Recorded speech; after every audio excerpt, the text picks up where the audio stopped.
Hello বন্ধুরা, তোমরা সবাই কেমন আছো? আশা করি সবাই ভালো আছো।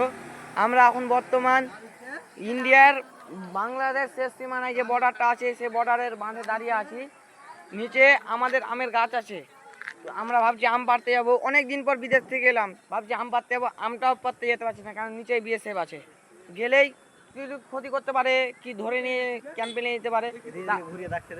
আমের গাছ আছে, বেশি দূর নাই, একটা খাম্বা আছে, খাম্বাটার পাশে আমের গাছ আছে দু দুটা আমের গাছ আছে। তার সত্ত্বেও আম পাড়তে যেতে পারছি না। আমরা কি করব?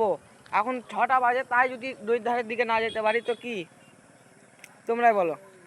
আর এই ভাইটাকে তো চিনো, ইয়ারই ইউটিউব চ্যানেলে মেলা ভিডিও ছাড়ছে, তবুও তোমরা সাপোর্ট করছো না। কেন সাপোর্ট করছো না? কিসের লেগে?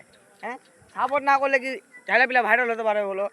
অনেক আশা নিয়ে ফেসবুকে, ইউটিউবে, ইনস্টাগ্রামে আসে, তারপরেও তোমরা সাপোর্ট করছো না। একটু বেশি একটু করে সাপোর্ট করো। ভালো লাগলে সাবস্ক্রাইব করবা, আর লাইক গেলা করবা অবশ্যই। ঠিক আছে, ভালো থাকো, সুস্থ থাকো।